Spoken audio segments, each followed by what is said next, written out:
This is MacroVoices, the free weekly financial podcast targeting professional finance, high net worth individuals, family offices, and other sophisticated investors. MacroVoices is all about the brightest minds in the world of finance and macroeconomics telling it like it is, bullish or bearish, no holds barred. Now, here are your hosts, Erik Townsend and Patrick Ceresna. MacroVoices episode 361 was produced on February 2nd, 2023. I'm Erik Townsend. This episode of MacroVoices was made possible by Respect Energy, a leading European trader of renewable energy and a one-stop shop for all green energy investors. Honte Investments Fund Manager Alex Gurevich returns as this week's feature interview guest. We'll discuss this week's FOMC statement and press briefing, inflation, crude oil, interest rates, equity markets, and precious metals. And I'm Patrick Ceresna. Listeners, be sure to stay tuned for our Postgame segment after Erik's feature interview with Alex, when Erik, Nick, and I will discuss the post-FOMC charts on the S&P 500, NASDAQ, VIX, gold, oil, and more. Erik, before we move on to the feature interview with Alex, let's cover crude oil, starting with the EIA inventory.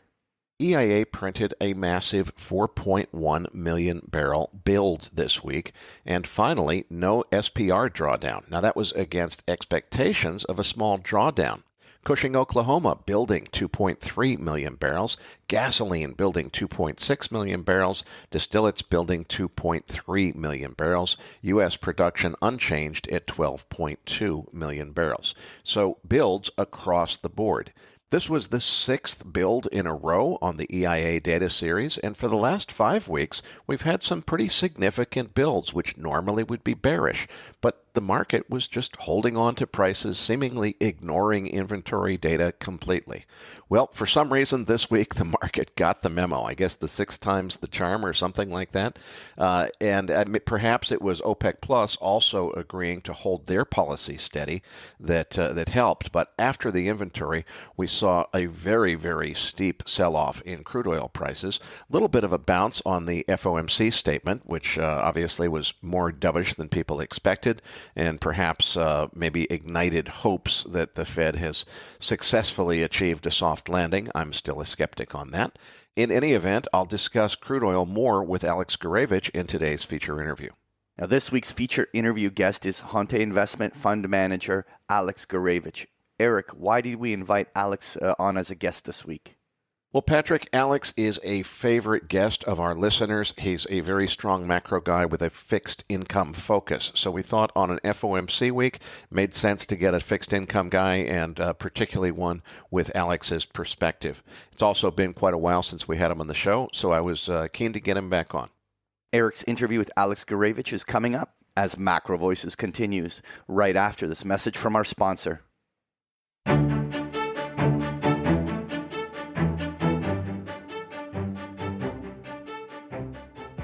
If you invest to bring about a world powered by green energy, you should meet Respect Energy, a leading European trader of renewable energy that serves as a one-stop shop for green energy investors in Europe.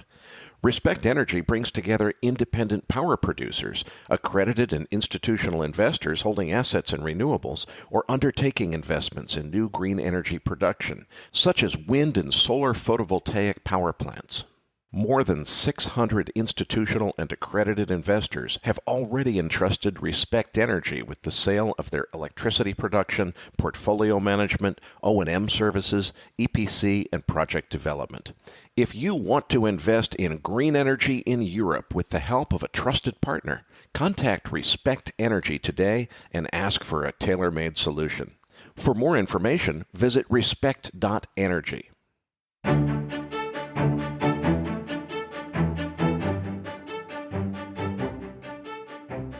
And now, with this week's special guest, here's your host, Erik Townsend.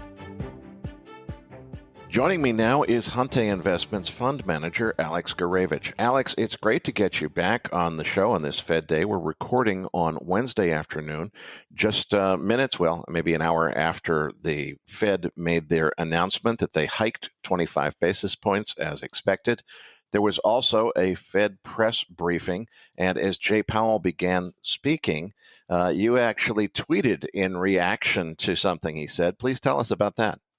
Okay, well, it's good to be back. It's always fun to be talk to you, Eric. And yes, I am rather puzzled, honestly, by what the Fed is doing. I try to listen carefully to their press conferences, and honestly, it does not make a lot of sense to me. And I'm usually not the person to criticize the Fed. So he started his press conference release with the following statement: the consequences of our tightenings, the full consequences of all our tightenings are yet to be felt. And I could not agree more with that statement. Because of the policy lag, we could not possibly be right now experiencing the consequences of all the tightening that has occurred over the last year.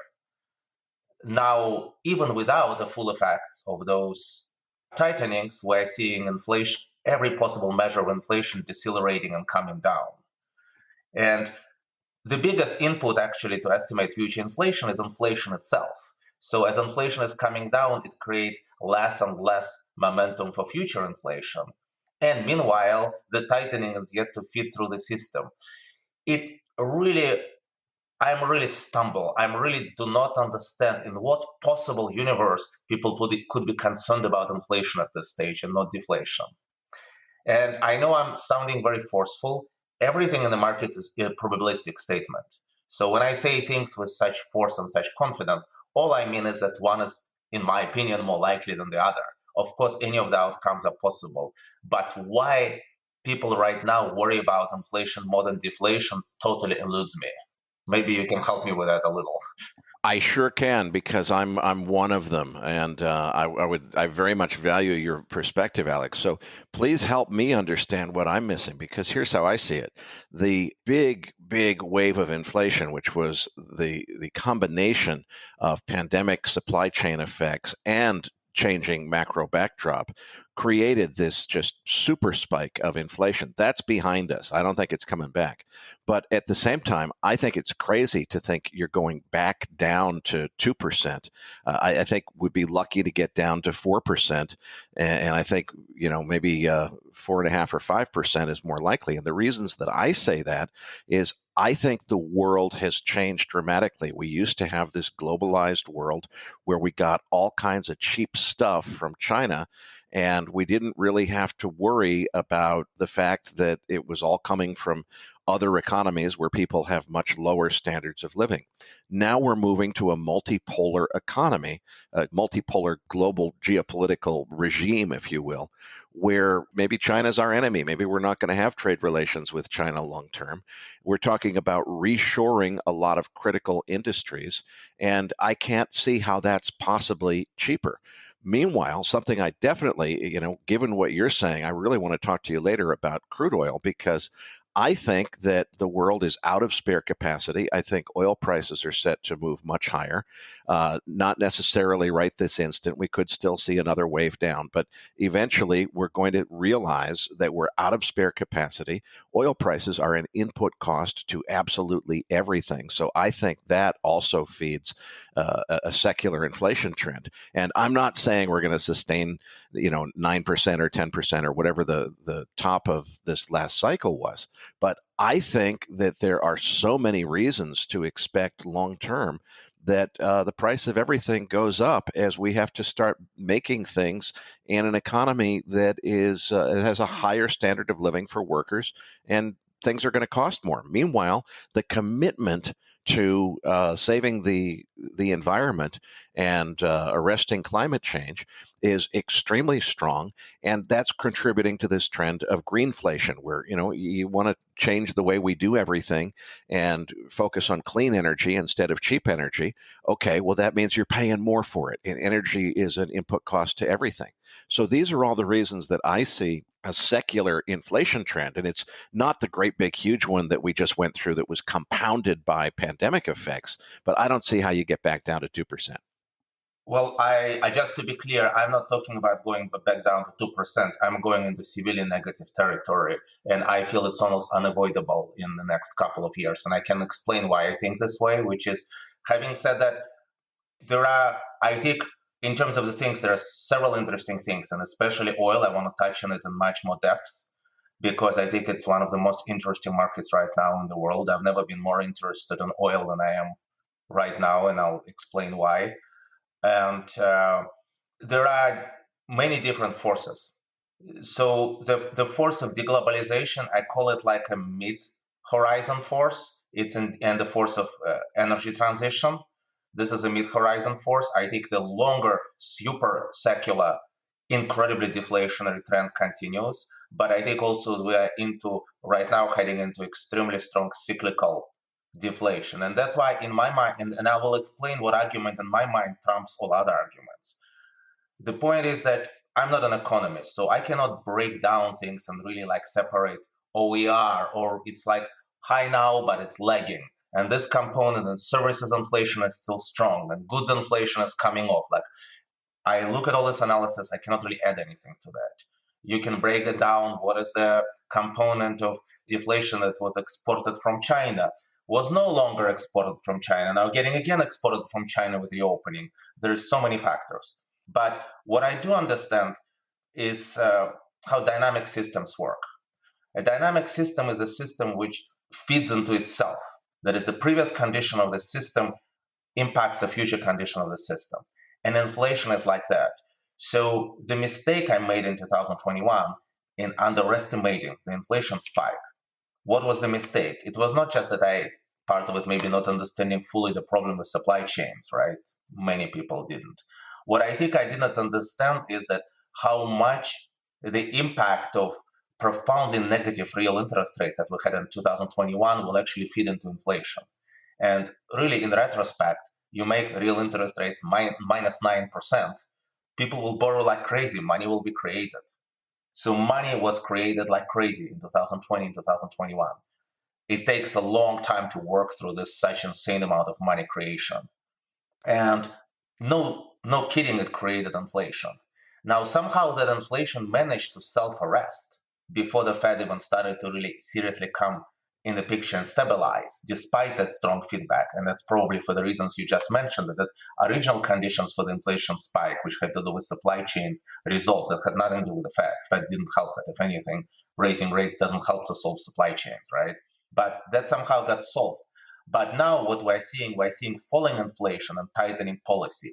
And that falling inflation, as the money supply shrinks, will inevitably cause the prices to fall in the environment when it's not accommodated. So as inflation is falling and real rates are rising, they are right now actually quite positive real rates already. If you look at them not on a 1 year-on-year basis, but where they're currently. And the forward-looking, even if you look at forward-looking real rates, like the real rates on tips, which I personally, of course, think will realize much higher than they're currently projected because I think inflation will be much lower, but that's my view. But even if I look where they are, they've traveled a long time higher, from like minus 2% to positive 1.5%. That's looking for several years out. And in terms of how it is looking on monthly basis, it's extremely high rate. So what I know is that we are on the path of overall inflation going down. And the Fed keeps kicking it down by raising rates and conducting tightening. In the middle of this process, the economic data is coming mixed, and I actually want to talk about that too. That would be a super fun thing to talk about, the mixed economic data.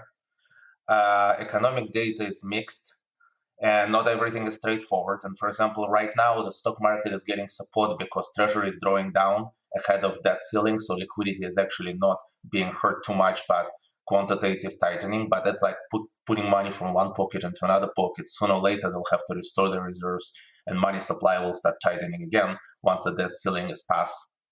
So what I see is you suck dollars out of the system, there will be not enough money to pay for stuff. And that actually very neatly takes me into crude oil thesis, if you would like to go there now. Let's do it. So the first thing that I want to, and paradoxically, the resulting trade might end up being the opposite of my thesis, and I'll explain why. And I actually want to be able to trade against my thesis, and I'll explain why. If you told me which way the oil will go, I probably, if anything, think it might go further down. But if you ask me what is the best trade, I would say you need to be loading up on being long deferred oil. So that's the spoiler. Long deferred oil meaning long dated futures contracts? Yes. And I will explain why. I think I don't need to repeat to your listeners because you discuss energy a lot, and you had a bit of a discussion with it on a very recent podcast. I don't know when was the podcast with Lynn Alden. It was not very long ago, right? Just a couple of weeks ago. Yeah, so that was very recent when you discussed that. There is really not everybody who knows anything. I'm not an expert on energy, but anybody who knows anything about resources just can point out that there is energy supply at these current prices is not adequate to facilitate global growth. So if you're going to have to have global growth, you're going to have energy prices go up. It's very unlikely that in the next 3 years we'll magically find that much more oil if we're not prospecting for it. It's unlikely that we will just launch fusion reactors in 3 years or even put any huge amount of fission reactors online, right? There is not very likely that there will be very significant change in green energy infrastructure, that fossil fuels will go out of style in 3 to 5 years horizon. I think on a longer horizon, I'm not so sure. Changes can happen faster than we expect. But inside 5 years, I'm feeling reasonably there with the crowd. I don't think things will change that much. So I'm just kind of going with a very simple common analysis. It looks like if global growth is to be sustained, energy prices have to go up. However, oil trades in dollars, and dollars are being sucked out of the system. That also cannot be denied. When the Fed conducts quantitative tightening, when the Fed raises rates, it's not a linear process. For example, it was a little like people talked a lot about the press conference about the easing of financial conditions. I kind of want to laugh at it because to me, that's a tiny blip, this easing of financial conditions. It's just such a small noise compared to the tremendous tightening of financial conditions that has occurred over the last year. So I don't really think that's such a huge difference, but the overall path is that dollars are getting sucked out of the system. And I think we're already seeing it in behavior that there is not enough money out there in the world to pay for energy. We've seen that, under stress, certain people are beginning to choose to have less production rather than to pay energy for this production, rather than pay up for energy. So what does it mean? The corollary is that if there won't be enough dollars to pay for oil, the world won't be able to grow. Hence, the world will have to go into global recession. To me, this is almost unavoidable conclusion. But notice I say if there won't be enough dollars to pay for energy. I think very likely there will be enough dollars to pay for energy because a year from now, the rates will be close to zero and Fed will be thinking about quantitative easing. And 2 years from now, they will be discussing negative interest rate policy. That's my view, right? So and dollars will be created to pay for energy. Alex, let me take that view to the next step because I think it'll help to illustrate your basic point, and I think it's also interesting to explore some extremes here. Let's suppose that something happens geopolitically that takes half of Russia's oil off the market. Russia exports about 8 million barrels per day. If you take 4 million barrels per day off the market, all of the other oil producers in the world combined don't have anywhere close to enough spare capacity to make up the difference. So you end up with there's less supply. It's not a question of price. There's less supply, period. Now, what most people assume is, oh, wow, if that ever happened, prices would be $500 a barrel overnight. I think what you're saying is, no, if that ever happened, we'd have a global depression. And it wouldn't be higher prices. It would be a collapse in economic activity. Is that what you're saying? And if so, let's talk about that scenario. I'm not predicting that half of Russia's oil would come off the market, but hey, we're talking about potentially threats of nuclear escalation in a conflict between the world's biggest superpowers, the United States, Russia, and China. Anything's possible. We ought to think through the scenarios. So let's imagine that something happens that takes, and it doesn't even have to be Russia, it could be something happens with Saudi Arabia that takes 4 million barrels off the market. If that happened, there is no alternative source to make up for it. Nobody can turn up the screws that much or even close to it. Does that mean prices go up or prices go down? Well, kind of the simple first reaction, they probably do go up because it's just a simple supply-demand law. Demand will go down, supply will go up. But also that, for example, it's not inflationary if that happens. I think it is deflationary. This will be deflationary shock for the world at this point. Because if you take that much of supply off the market, again, correct me if I'm wrong, I don't think world can grow, economic growth can continue without energy right this moment.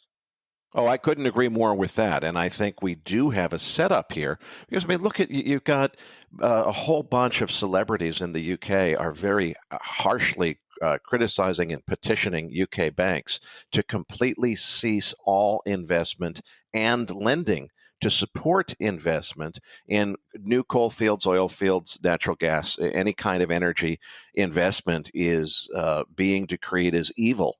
And as long as you have these radical ESG policies that make it a crime to invest in building or sustaining the energy supply that we already have, well, if you don't sustain it, it's going to go down. There's going to be less energy.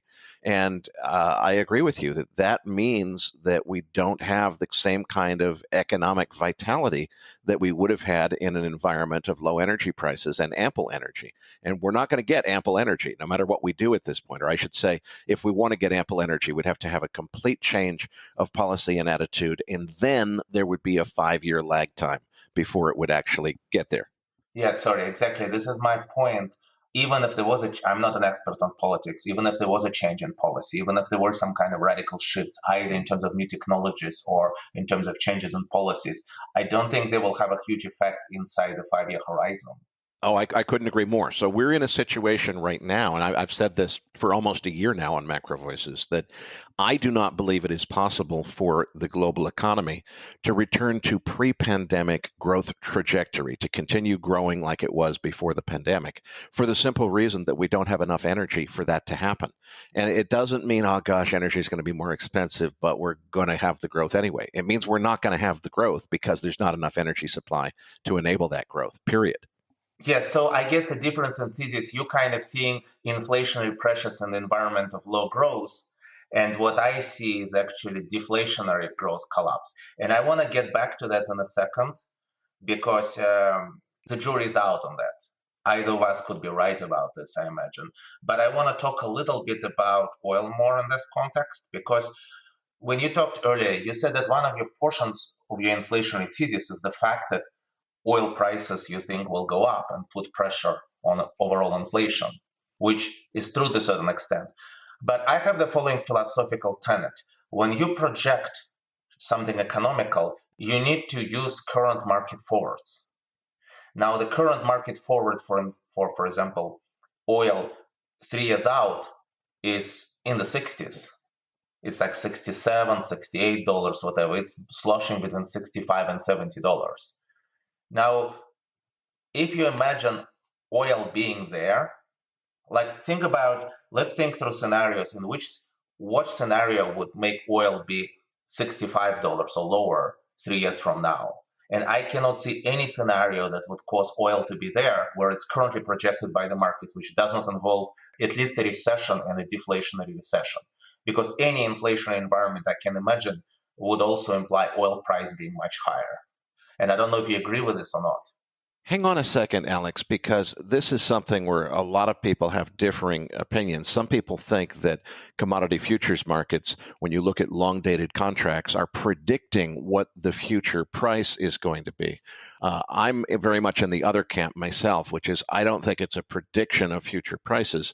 I think backwardation is actually an indication of the tightness of a market. So actually, the fact that we have very steep backwardation and very low future prices, I see as a bullish sign rather than a bearish sign. Do you see it the other way? So first, I will say I'm probably not enough of an expert on oil market to say whether it's bullish backwardation is bullish and bearish for me, but I will totally agree with you. I do not view forward prices as adequate predictors of future market prices. Otherwise, I wouldn't be trading the markets, because that's the whole point of trading. You think that the forward is at the wrong place and you make money.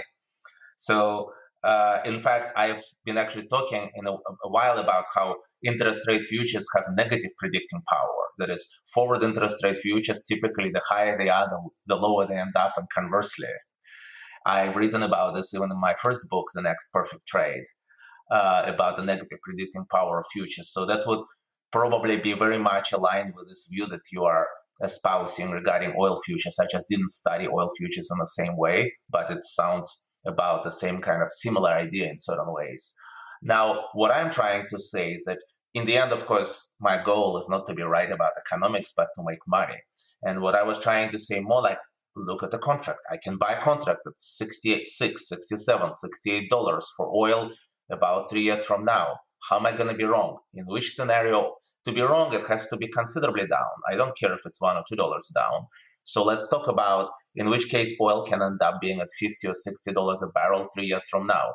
Given our earlier discussion, the only situation I can imagine it's happening in is the situation that I actually think is likely, but not super likely, that Fed will persist to be tight and we will have a deflationary depression somehow, and Fed will somehow cause it by keeping rates really high and sticking there. It could happen, but is it possible? Basically, what I cannot see is a situation in which oil goes much lower 3 years from now and rates are not zero. What my question to you is, can you imagine a situation, and this is very salient because I know that you follow oil a lot and I know you have certain views on inflation. Can you outline for me the situation in your mind in which oil is significantly lower than predicted? So we lost money on the forward trade, right? Oil trade. We bought oil at $67, held it for 3 years and lost money. And secondly, rates are not zero. Can that be the case 3 years from now? I think it's a question of relative performance. On absolute terms, I agree with you. If you talk about buying a 3 years out contract in the 60s and then hold it until it expires, are you going to lose money on that trade? I think it's extremely unlikely that you could lose money on that trade. I see that. The reason I think it's not quite so simple as to say you can't possibly lose is simply on a relative performance basis. If you look at that trade versus buying the front month contract, if a certain set of bullish factors that I think are likely in the market happen, the guy who buys the front of the curve is going to see much more upside much more quickly, and the return over time is going to be much higher. So I think what you're doing is you're taking a more conservative, more certain trade that's going to have a lower return for the amount of risk capital that you have to allocate to it over time. So on a relative performance basis, I think that buying closer to the front of the curve gives you more punch, so to speak. But I think your trade is more conservative and more certain to have a positive outcome. Well, to me, the reason why I really like that trade is because, it's a matter of style. And as you know, I almost always opt for longer horizon trades in which I have higher percentage of wins, as opposed to shorter horizon trades, which give lower percentage of wins, but hope you can kind of take win or lose and move to the next trade. This is just a matter of style. To me, I like, because when I buy oil spot at say $80 or $78, I can kind of say like, okay, over the next few months, I can make 20 or lose 20, and maybe I'll be right 55% of the time. But if I buy it at 65 for 3 years, I feel like I can possibly double the oil price. But surely at 90 is much more likely than 45. Like there is little doubt in my mind that 90 is much more likely than 45. So to me, this is the short-term trade I'm not sure about. The long-term trade, it seems more speculative. And as you say, I like to be more conservative and just take a trade which is very likely to make money with relatively conservative downside. But the important point I'm making is that if my view is that deflationary depression is going to happen, the only way I can really lose money, and the only way I can lose money on the oil trade, if there is a deflationary depression, then if I lose money on the oil, I'll make money elsewhere, say on my interest rate bets. But if I'm wrong on interest rate bets, I think it will always be in the environment when I'm making money on oil. So I feel it's like really good for portfolio purposes right now to be long oil. It's a way essentially to bet on, you have positive carry. You can decide on the long horizon, but you have positive carry, and you have almost all economic scenarios leading to you making money, and you have good risk symmetry, more upside and downside. And I just don't think you can very often find trades like this in the market. Alex, let's keep that theme going of talking about trades that are longer term, low chance of loss. It seems to me that you've been a bullish bond guy for quite a while now.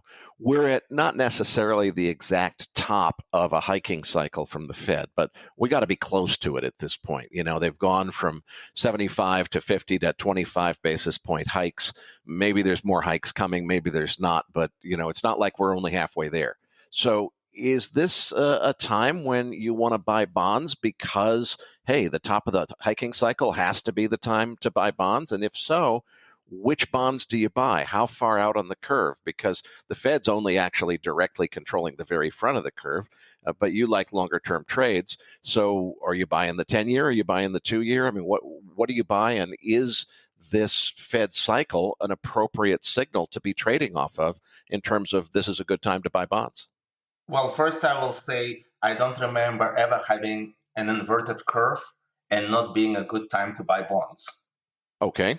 So paradoxically, the more inverted curve is, the more inverted it will be, in a sense that whenever the market prices eases going forward, much more eases than projected always happen. That has been my experience, and people could argue that my experience belongs to a certain era that is over. But I'm just saying my experience has been that whenever there is like any kind of persistent prediction of easing, much more easing and much faster than predicted occurs.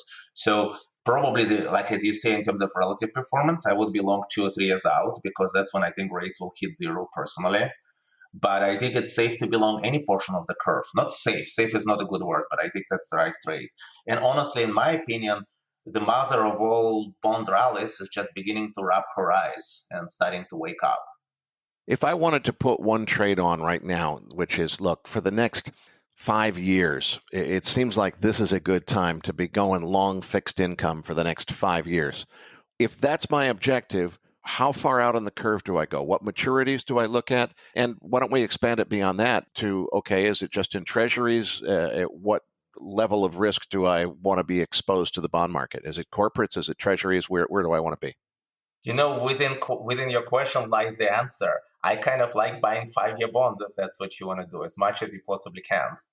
Okay, so it's buy and hold to maturity, which I find interesting because usually when you have a decreasing interest rate environment, it's better off to buy longer maturity and roll it rather than just hold it till maturity. So you're saying just buy a 5-year bond and let it mature? Well, you can always, it's a question of how much duration risk you want to have in terms of the total duration. You can have higher notional on 5-year bonds or a smaller notional on 10 or 30-year bonds, but I actually don't mind holding 5-year bonds. Yeah, because we don't know what's going to happen. Like, think about this. I think that rates will go to zero. Like, again, it's my view, right? You're just asking what to do with my view. I think that Fed will taper off their tightening whenever they do. In a few months, they'll start easing. They'll go to zero by the end of 2024 and stay zero for a few years. But can I see that beyond 5-year horizon, maybe the structural inflationary things that you are talking about will overwhelm the cyclical forces, and inflation will come back and it'll start hiking again. So sounds like 5 years is about the right horizon. Buy and hold. And in 5 years, you will have no risk once they rolled off, right? So you'll start the new game again.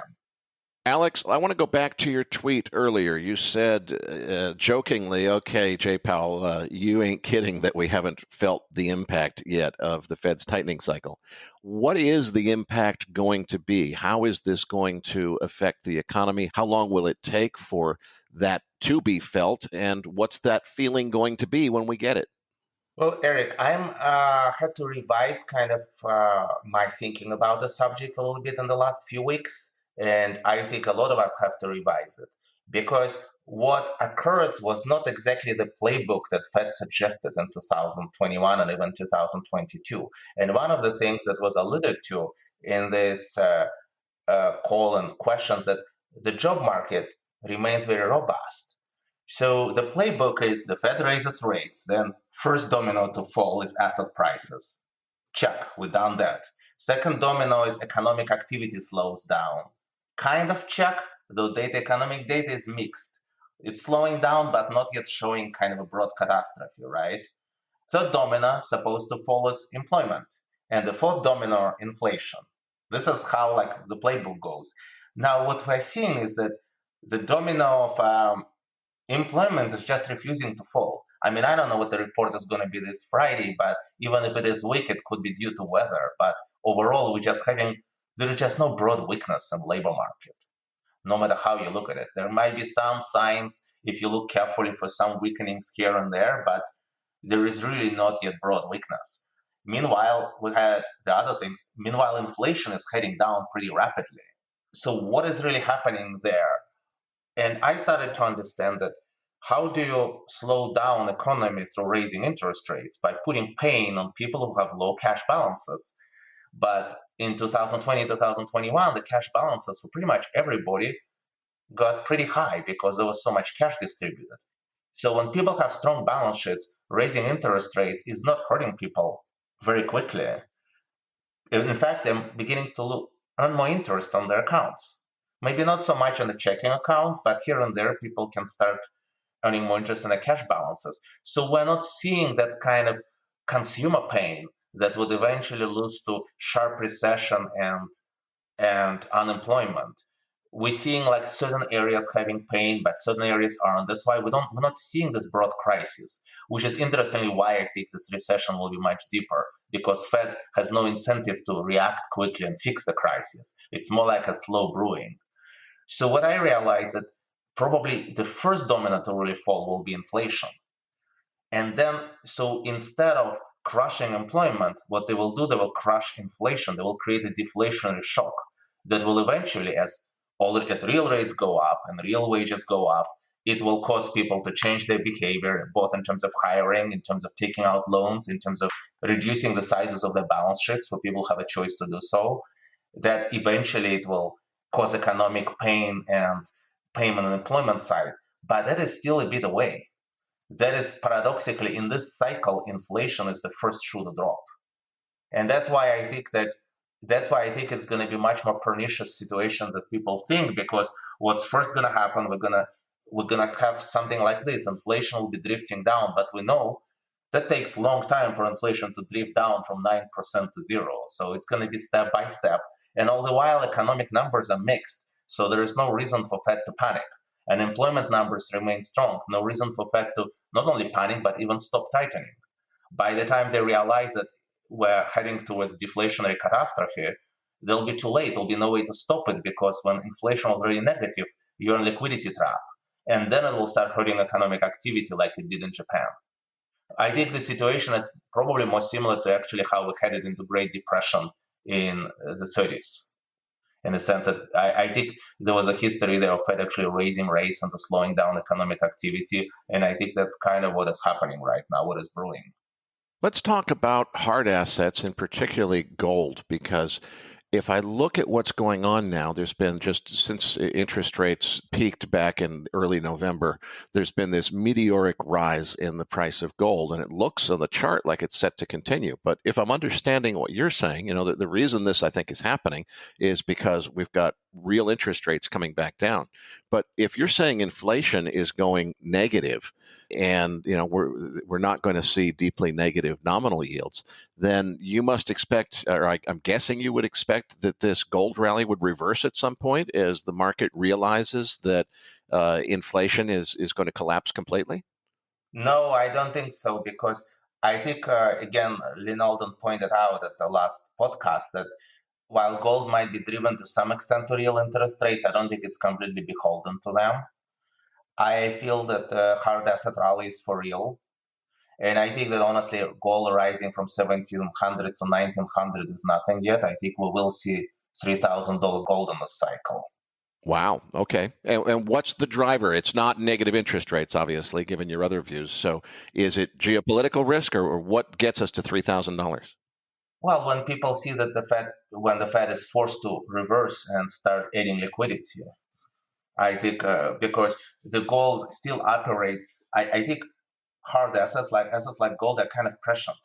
It's almost like gold is not operating on the current liquidity, but anticipation of future liquidity.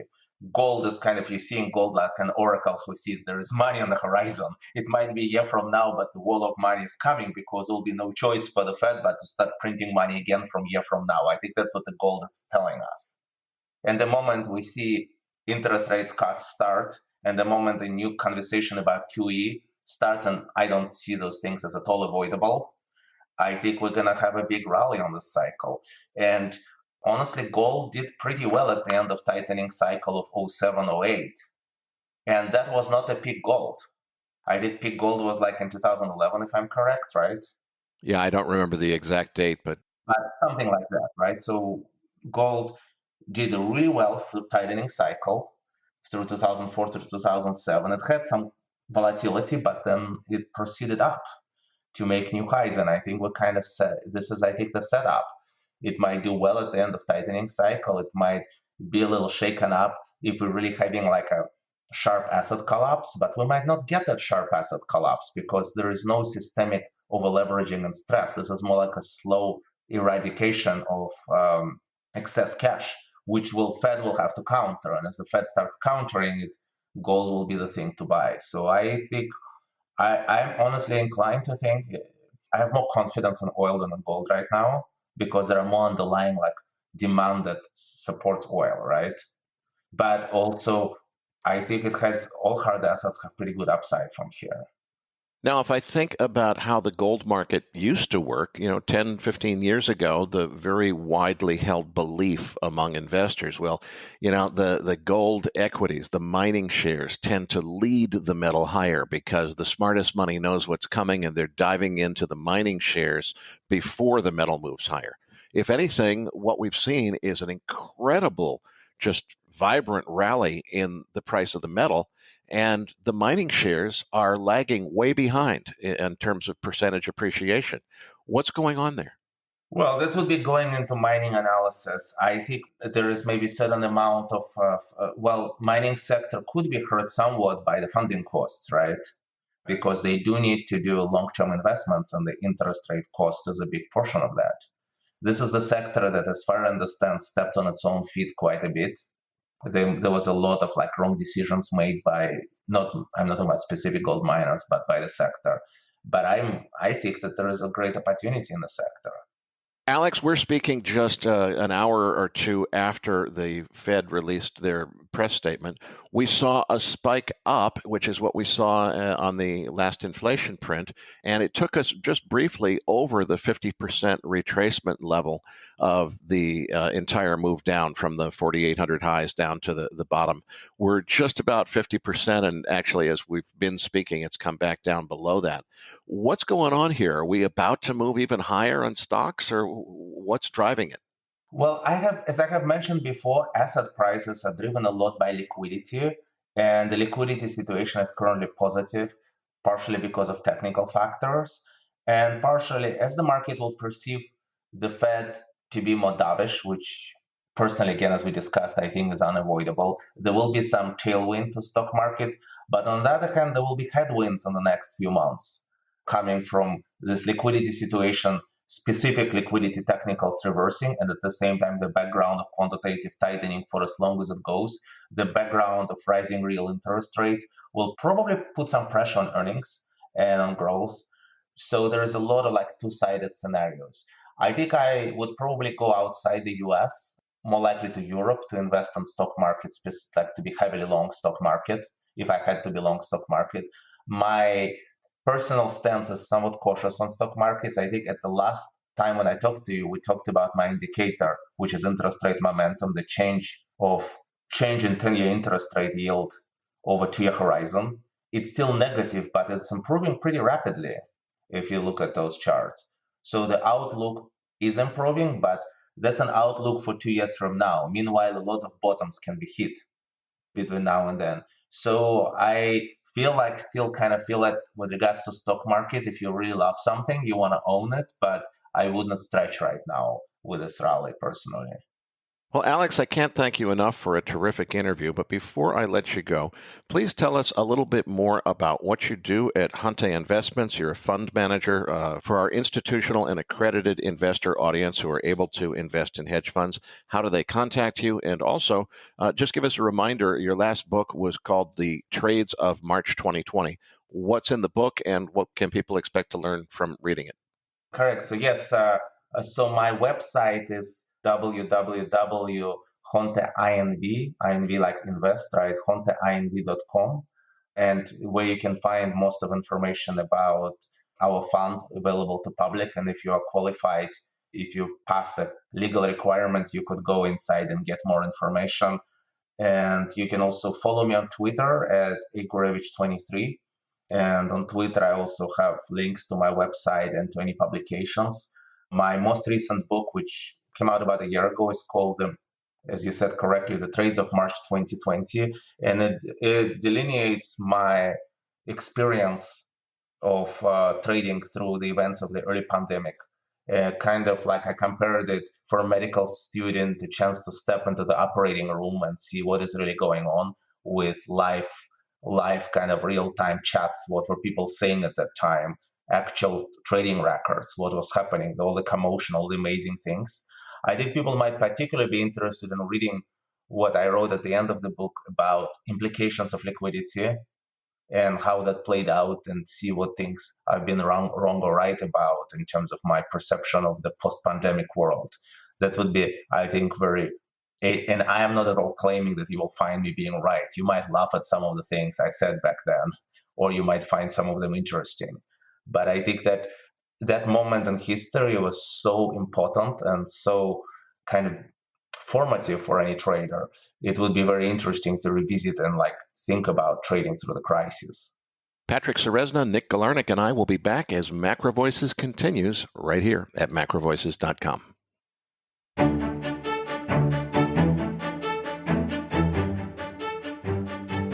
Now, back to your hosts, Erik Townsend and Patrick Serezna. Erik, it was great to have Alex back on the show. Now, joining us again in the postgame is Nick Galarnik. But before we get to the charts, Erik, what did you take away from the interview?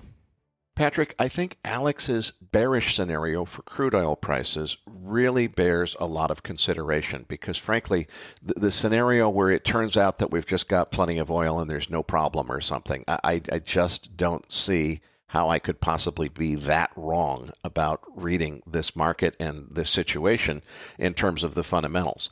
The argument that Alex makes and other people have made before is, well, hey, wait a minute. Crude oil is so essential to the global economy that if there's not enough of it to grow the global economy, that throws us into a global recession, if not global depression, and that's got to be deflationary. So maybe you get into a situation where the economy gets so bad because of lack of availability of crude oil that you end up with low prices just because the economy is damaged so badly that it can't afford to drive prices up. I think that is a plausible scenario. It's not my base case at all, but I can't see it being what happens first. In other words, I could imagine a shortage of crude oil driving prices crazy high, those crazy high prices crashing the economy, and then getting stuck into that deflationary trap. But I think prices have to go higher, significantly higher, before they could go lower for the reasons that Alex described in this interview. Now let's get to that chart deck. Listeners, you'll find a download link for the post-game chart deck in your Research Roundup email. If you don't have a Research Roundup email, it means that you're not yet registered at MacroVoices.com. Just go to our homepage, MacroVoices.com, and click on the red button over Alex's picture that says Looking for the Downloads. Now, Nick, let's get to talking some charts. On page 2, we have the S&P 500. Let's start with you. What levels are you watching now that the S&P 500 is broken to the upside here on the post-FOMC? Yeah, Patrick, that was quite a move we had yesterday. Beautiful move to the upside. So right now, as I speak, spot is around 4150, 4160. Expected move again for the February 17th OPEX is about 110 points, so about 2.65% either direction. Upper expected move there is 4260. With strong resistance now broken at 4,000 and the 4120 resistance broken as well. Those should act as support. If we break back below them, obviously, you can flush back down. The lower expected move is 3940, and support again is at 4,000 now, then 3,800, then 3,700, then the October lows acting as very heavy support at 3,500 or so. Now, Erik, what are you thinking about the S&P right here? The FOMC statement took the S&P back above 4150, which is the 50% retracement point of the big move down from 4,800 down to the bottom. Now, the only time since the market bottomed that we've gotten up to this level was the CPI print a month ago, but December 12th CPI was just an intraday spike that very quickly retraced. What we saw here was only a very small amount of retracement after putting in the high of the day on Wednesday. As of Thursday early morning before the open, we're still holding, as I speak right now, 41.51 on the S&P, just about on that 50% retracement number. So big picture, it seems to me there are three possibilities here. Number one, this is a bear market rally that fails right here around the 50% retracement point. Scenario number two, this is a bear market rally that fails at or near the 61.8% retracement level, which is just above 4,300. Or scenario number three, the bottom is already in and we really have somehow magically achieved a soft landing and the market's headed back towards all-time highs from here. That's not at all my base case. I'm thinking number one or number two, but I really don't have a strong opinion on which, whether we're done here or going to go up to 4,300 before we're done. We'll see what happens. That's an interesting take, Eric. What I was watching here was whether or not the central bank meetings were going to actually be a catalyst for potentially changing the trends in this market. And at least initially here, that has not been the case. The upper levels that we were looking at for potential testing was that December high here around just under 4,200, as well as that August high close to 4,300. At this stage, testing those overhead resistance levels seems the path of least resistance. But the bigger question is that, well, if now that we're past most of the earnings and past the central bank meetings, if the market hasn't turned on that, then will this prevailing trend persist in the weeks to come? And is this the story for the month of February? I mean, inevitably, there will be a point where the market will have to check this rally and then we're going to have some sort of a sell cycle. There just seems to be no evidence at this moment that this is imminent. This trend is persistent, and we have to first see where the upside exhausts itself before we speculate on short-term downside targets. One of the things that I'm going to be really watching closely is when we inevitably get a dip, how well will the bulls defend it, and where the support lines will come in on that. And those are certainly some of the key things to watch.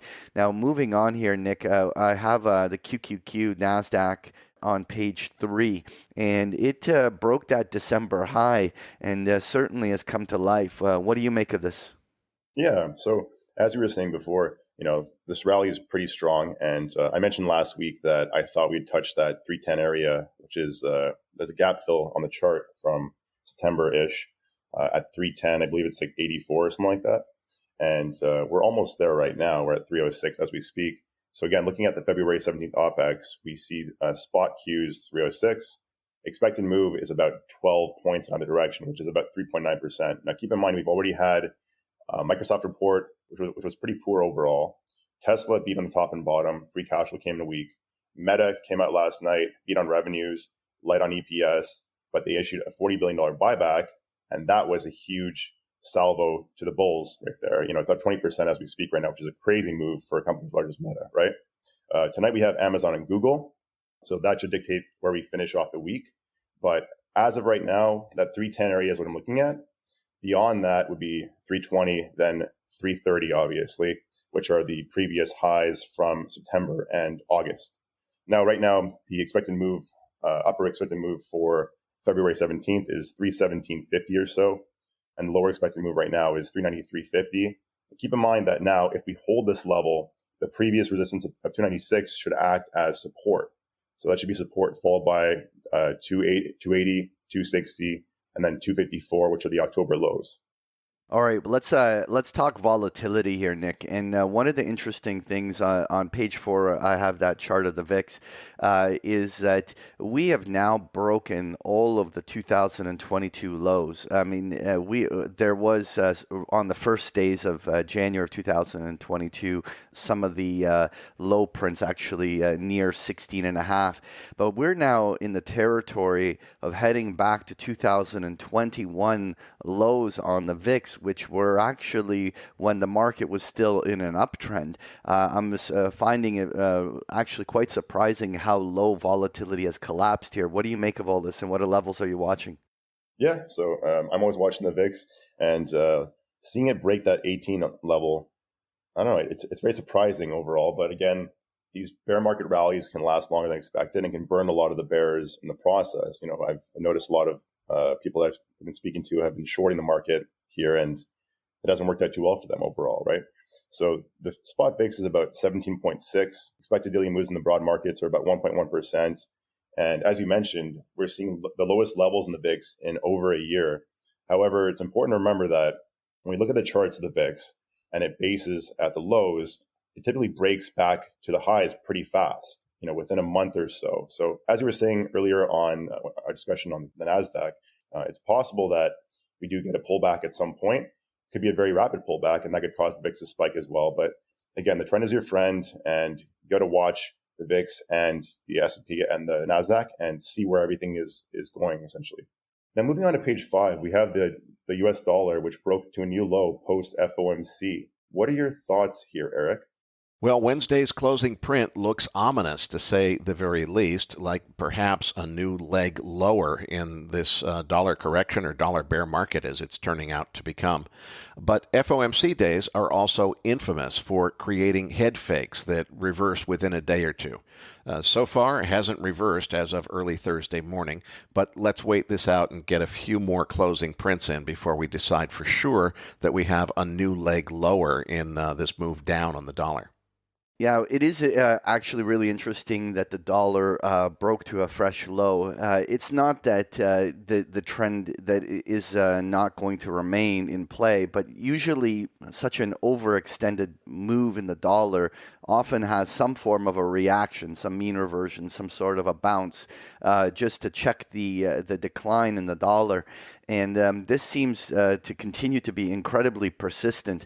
I mean, this continues to be a tailwind for so many risk assets. And really, if this continues down towards the bottom end of 2022 lows, that would continue to actually feed almost all of the different risk markets to continue in the prevailing trends. Right now, one of the things that I'm going to be watching is in the post-ECB period, whether or not things like the euro can advance meaningfully north of 110 and hold it, just as further evidence. I think that we really just need to see how all these currency markets settle down, as all these major central banks have all just been releasing. But if this trend is still persistent next week, we're going to have to ask some very important questions as to what's next here for many of these different markets. Let's move on to gold on page 6. Now we're nearing that 2000 level, which I've been eyeing for a while now. What are your thoughts here? Well, you got a nice chance to buy 1915 before the Fed sent it all the way back above 1970. And Alex isn't the only one who sees the possibility of this cycle taking us all the way up to 3000. Saxo Bank said the same thing in their outlandish calls piece at the very beginning of the year. It feels overdue to me for a more substantial correction, but frankly, it's felt that way for the last $100 of upside, so I won't hold my breath. Something I've been thinking quite a bit about is how badly gold mining stocks are lagging the price appreciation in the metal itself. I asked the CEO of a major gold mining company about that this week, and he told me that the word he hears is there just haven't been many inflows into the funds that hold most of the gold mining shares. One possible explanation is that retail traders are just too beaten down by the broader bear market in stocks to ignite a meaningful rally in mining shares. But central bank buying, meanwhile, is driving the cost of the metal up because, of course, central banks don't buy mining shares.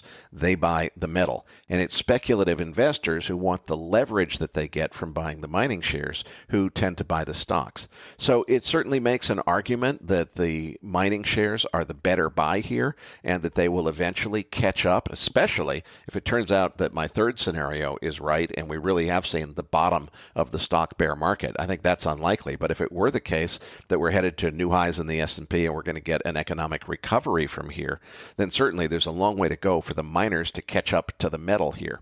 And of course, it also invites the possibility of a pairs trade, although frankly, shorting gold against long mining shares seems like a pretty risky move right now, given the momentum that we're seeing in gold. Yeah, for me, the interesting thing is that as we approach 1900, which we're now decisively above, it was an important level because to me, that's where if the gold was just simply oversold and just bouncing and retracing much of its prior decline, then we shouldn't have seen any meaningful progress above 1900. But it's been quite the opposite. Gold has not pulled back at any stage, continues to get tailwind from the weakening dollar, and has now consolidated for many weeks above the 1900 level, which continues to demonstrate that the bulls remain decisively in control of this trend. Obviously, Nick, you were referencing those previous highs, obviously resistance at 2,000 and somewhere just above 2,500. Those all become very realistic short-term upside targets. But at some stage, that resistance will cause the rally to be checked. And it will actually be the way that gold consolidates from there that will be the real tell as to whether or not fresh 52-week highs are imminent. Interesting thing is silver as well has been consolidating for several, almost a month now, and is just trying to break out. And that would certainly be something that would be a confirmation if we started seeing almost all the precious metals all engaging into another new advance. It'll be certainly interesting to see if that plays out in the coming days and weeks. Moving on page 7, though, I wanted to just comment on crude oil. I know, Eric, you talked about it earlier at the start of the show, but one of the things I was watching was whether or not that $82 level could be beat. And while crude oil was progressing off of its lows and a couple of solid pushes higher, it hasn't been able to get back into those key trade ranges that were being established in the second half of 2022 in the mid 80s. And so this pattern of that downwards channel of crude oil remains intact. And while I understand the bullish angle on oil, and in fact I am always looking to see when a new bull trend can begin, if for whatever reason this weakness that we've seen this week remains unchecked, it continues to verify that crude oil is not done its sell cycle. Will that cause a retest of the lows or even a shoot down into the mid 60s to test some previous lows is something that we'll be eyeing. When inevitably crude oil turns into its next bull market, it will be a significant technical and macro event. But at this stage, the chart just continues to be incredibly weak, and no sign of that bull that we've been looking for as a start. The last thing, though, on page 8, I wanted to just show was that 10-year Treasury Futures. I know we usually look at the yield, but one of the interesting things is that in the post-FOMC, that little flagging formation is trying to bullishly break out. The question here is, are we going to see some new impulse of the Treasury bonds running higher and yields getting pressed down? It certainly looks like a breakout. One of the things we'll be watching into next week is whether or not this breakout sticks and whether we see a fresh multi-week high, which could send the 10-year Treasury note futures up towards 118 to 120. Certainly a trade that I'm going to keep my close eye on. Folks, if you enjoy Patrick's chart decks, you can get them every single day of the week with a free trial of Big Picture Trading. The details are on the last pages of the chart deck, or just go to bigpicturetrading.com. This episode of MacroVoices was made possible by Respect Energy, a leading European trader of renewable energy and a one-stop shop for all green energy investors. Patrick, tell them what they can expect to find in this week's Research Roundup. Well, in this week's Research Roundup, you're going to find the transcript for today's interview, as well as a link to the chart book we just discussed here in the postgame, and a number of links to articles that we found interesting. So you'll find this and so much more in this week's Research Roundup. Well, that does it for this week's episode. We appreciate all the feedback and support we get from our listeners and are always looking for suggestions on how we can make this program even better. For those of our listeners that write or blog about the markets and would like to share that content with our listeners, send us an email at researchroundup@macrovoices.com and we will consider it for our weekly distributions. If you have not already, follow our main Twitter account at MacroVoices for all the most recent updates and releases. You can also follow Erik on Twitter at Erik S. Townsend. That is Erik spelled with a K. And follow Patrick at Patrick Serezna. On behalf of Erik Townsend, Patrick Serezna, and myself, thanks for listening, and see you all next week.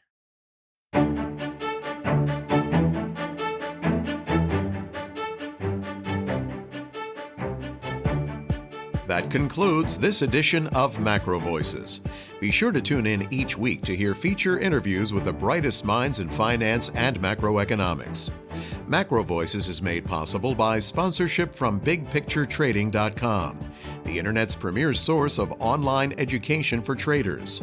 Please visit BigPictureTrading.com for more information. Please register your free account at MacroVoices.com. Once registered, you'll receive our free weekly Research Roundup email containing links to supporting documents from our featured guests and the very best free financial content our volunteer research team could find on the internet each week. You'll also gain access to our free listener discussion forums and research library. And the more registered users we have, the more we'll be able to recruit high-profile feature interview guests for future programs. So please register your free account today at MacroVoices.com if you haven't already. You can subscribe to MacroVoices on iTunes to have MacroVoices automatically delivered to your mobile device each week free of charge. You can email questions for the program to mailbag@macrovoices.com, and we'll answer your questions on the air from time to time in our mailbag segment. MacroVoices is presented for informational and entertainment purposes only. The information presented on MacroVoices should not be construed as investment advice. Always consult a licensed investment professional before making investment decisions. The views and opinions expressed on MacroVoices are those of the participants and do not necessarily reflect those of the show's hosts or sponsors. MacroVoices, its producers, sponsors, and hosts Erik Townsend and Patrick Serezna shall not be liable for losses resulting from investment decisions based on information or viewpoints presented on MacroVoices. MacroVoices is made possible by sponsorship from BigPictureTrading.com and by funding from Fourth Turning Capital Management, LLC. For more information, visit MacroVoices.com.